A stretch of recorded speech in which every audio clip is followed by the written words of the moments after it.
बिस्मिल्लाहिर्रहमानिर्रहीम। अस्सलाम वालेकुम 10th क्लास। उम्मीद करती हूँ आप सब खैरियत से होंगे। कल हमने इसका 1.2 का क्वेश्चन नंबर 1 कंप्लीट किया था। इसके 8 पार्ट थे जिसमें उसको सिंप्लीफाई करना था a + b की b आयोटा की फॉर्म में। इसका लिंक आपको डिस्क्रिप्शन में मिल जाएगा। आज हमने क्वेश्चन नंबर 2, 3 करना है। क्वेश्चन नंबर 2 में है right additive inverse for each complex number. ये हमें कुछ कम्प्लेक्स नंबर दिए हुए हैं, इनका हमने एडिटिव इन्वर्स फाइंड करना है। सबसे पहला पार्ट है 3 + 2 आयोटा। सिंपल से हैं, बहुत शॉर्ट से। इनका सिर्फ और सिर्फ साइन चेंज हो जाएगा, इस रियल वैल्यू का भी और इमेजनरी पार्ट का भी। हम इधर लिखेंगे एडिटिव इन्वर्स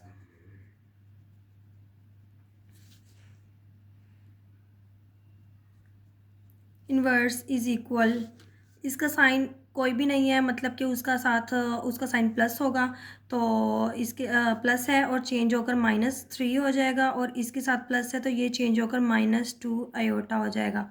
यही बस इतना ही हमने करना था। इसका सिर्फ और सिर्फ हमने उसको एडिटिव इन्वर्स में लिखना था, सिर्फ और सिर्फ उसमें साइन चेंज होंगे।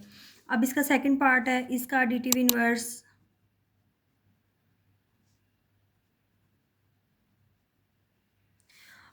4 के साथ कोई साइन नहीं है, मीन्स के प्लस है तो वो -4 हो जाएगा, और इसके साथ माइनस है तो ये प्लस का 3 आयोटा। इसके बाद ये इसका थर्ड पार्ट है।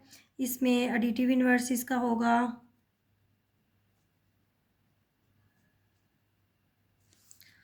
एडिटिव इन्वर्स इसका होना है -5 + 7 आयोटा।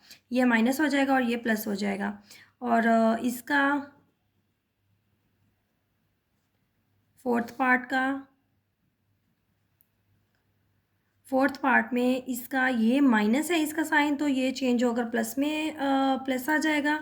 इधर इसके साथ होगा जी +2/3, और ये प्लस चेंज होकर माइनस हो जाएगा 5/4 आयोटा। बस इनका सिर्फ सिंपल था, सिर्फ इनको एडिटिव इन्वर्स में लिखना था। इनके जो भी साइन थे, रियल और इमेजिनरी पार्ट के, दोनों के साइन चेंज कर देने थे। अगर प्लस होगा तो माइनस कर देंगे, माइनस होगा तो प्लस कर देंगे। अब इसका नेक्स्ट क्वेश्चन है question number 3। Find multiplicative inverse for each of the complex number. अब इन कम्प्लेक्स नंबर का हमने मल्टीप्लिकेटिव इन्वर्स लेना है। पहले एडिटिव इन्वर्स था, अब मल्टीप्लिकेटिव इन्वर्स है। पहला पार्ट है इसका 4 + 5 आयोटा। इसको हम z का नाम दे देते हैं, लेट कर लेते हैं z = 4 + 5 आयोटा के, और फिर हम इसको 1 आवर z करेंगे, इसको 1 आवर 4 + 5 आयोटा कर देंगे।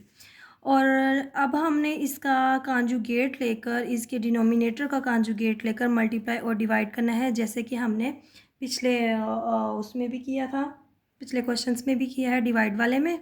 क्वेश्चन नंबर 1 के जो लास्ट 2 पार्ट्स थे उनमें ये स्टेप हमने किए थे। इनका साइन चेंज करके हमने उसको मल्टीप्लाई। अब डिवाइड भी होगा 4 - 5 आयोटा, नीचे आ जाएगा 4 का स्क्वायर -5 आयोटा का स्क्वायर। क्योंकि ये a + b है, ये a - b है, जब ये मल्टीप्लाई होते हैं तो वो फार्मूला उसकी क्लोज साइड लिखते हैं, a का स्क्वायर - b का स्क्वायर। और ऊपर 4 - 5 आयोटा, जब 1 से मल्टीप्लाई होगा तो 4 - 5 आयोटा ही आ जाएगा। और अब नीचे हमारे पास जो वैल्यू है वो 4 का स्क्वायर हम लेंगे 16, -5 का स्क्वायर 25 आयोटा के साथ स्क्वायर आ गया, और ऊपर सेम वैल्यू रह जाएगी। इसके बाद हमने नीचे वाली वैल्यू जो है वो आयोटा स्क्वायर की, हम इसकी वैल्यू पुट करेंगे -1, और ऊपर सेम वैल्यू रहेगी। और नेक्स्ट स्टेप में ये जो माइनस है, माइनस माइनस मल्टीप्लाई होंगे तो ये हो जाएगा +25। माइनस माइनस प्लस होता है, और ये बाकी 4 - 5 आयोटा सेम आएगा। उसके बाद हमने इनको प्लस किया, नीचे वाली वैल्यूज़ 16 और 25 को प्लस करते हैं तो ये हो जाता है 41, और ऊपर वैल्यू सेम आएगी। अब इनका जो बटे में वैल्यू 41 है, ये दोनों वैल्यूज़ के नीचे, रियल पार्ट के नीचे भी और इमेजिनरी पार्ट के नीचे भी हम अलग अलग करके लिख देंगे। 4/21 - 5/21 41, अयोटा। ये हमारा इसका मल्टीप्लिकेटिव इन्वर्स आ गया, ये आंसर है। और बाकी जो 4 पार्ट है, 3 पार्ट हैं, वो भी सेम ऐसे ही होने हैं। अब ये है इसका सेकंड पार्ट। सेकंड पार्ट में इसको भी हम लेट करेंगे सेट के इक्वल 6 + 2 अयोटा को। फिर हमने इसको 1 आवर जेड करना है, 1 आवर 6 + 2 अयोटा। अब हमने इसका नेक्स्ट स्टेप क्या था, इसके कॉन्जुगेट से मल्टीप्लाई और डिवाइड करना था। तो 6 - 2 अयोटा से हम मल्टीप्लाई और डिवाइड कर देंगे। नीचे हमारे पास वैल्यू आ जाएगी 6 का स्क्वायर -2 अयोटा का स्क्वायर, और ऊपर हमारे पास 6 - 2 अयोटा, क्योंकि वो 1 से मल्टीप्लाई होगा, सेम एज इट इज़ आ जाएगा। अब नीचे हमारी वैल्यू 6 का स्क्वायर 36 होता है, -2 का स्क्वायर 4, अयोटा का स्क्वायर वैसे ही, और ऊपर वाली वैल्यू भी वैसे ही आ जाएगी। नीचे हमने अयोटा स्क्वायर की वैल्यू पुट कर देनी है -1, और ऊपर सेम वैल्यू रहेगी। नेक्स्ट स्टेप में अब हमने इसकी जो माइनस माइनस था ये प्लस हो जाएगा, और बाकी सारा सवाल वैसे का वैसा आ जाएगा। और नीचे 36 है और साथ में 4 है, ये दोनों प्लस होंगे तो ये हो जाएगा 46 - 2 अयोटा। और अब इनका बटा हम अलग अलग कर देंगे। 6 आवर 40 और -2 अयोटा आवर 40, ये कैंसिल होंगे। ये आपस में 2 1 दा 2 2 20 और 2 3 दा 2 20 दा, ये हमारे पास आ गया 3 आवर 20 -1 आवर 20 अयोटा, ये इसका आंसर है।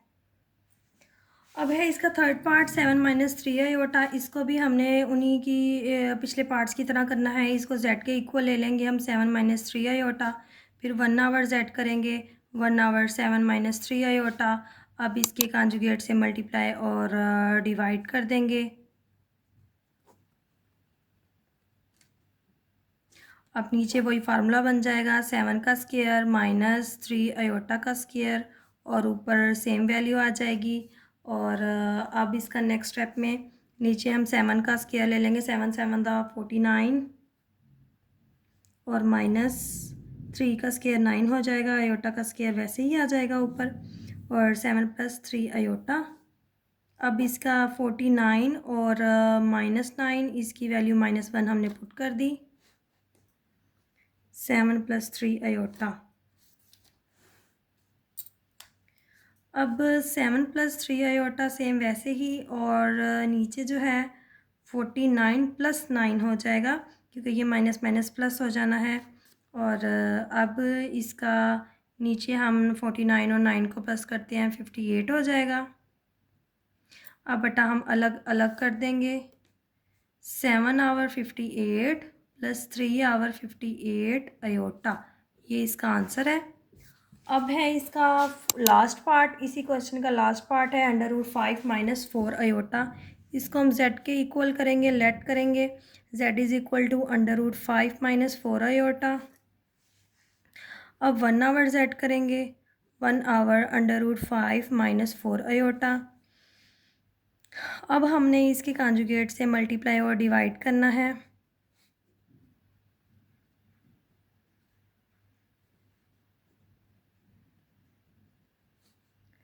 नीचे फार्मूला बन जाएगा √5 का स्क्वायर -4 अयोटा का स्क्वायर, और ऊपर √5 + 4 अयोटा आ जाएगा।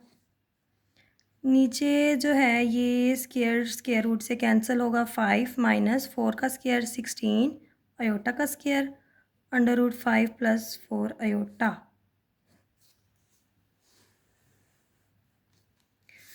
नेक्स्ट नीचे हम अयोटा स्क्वायर की वैल्यू पुट करेंगे, 5 - 16 -1 हो गया, और ऊपर वैल्यू वही रह जाएगी। और अब नीचे ये माइनस माइनस प्लस हो जाना है, और ऊपर की वैल्यू सेम वही आनी है। 16 और 5 को जमा करें तो ये हो गया 21। अब हमने इनका बटा अलग अलग कर देना है, √5 आवर 21 + 4 आवर 21 अयोटा, ये आंसर आ गया हमारे इस पार्ट का। यहाँ पर हमारा क्वेश्चन नंबर 3 कंप्लीट हो गया और आज का लेक्चर भी हमारा यहाँ एंड होता है। इंशाल्लाह हम नेक्स्ट लेक्चर में मिलेंगे अगले क्वेश्चन 4 के साथ। दुआओं में याद रखिएगा। तब तक के लिए अल्लाह हाफिज़।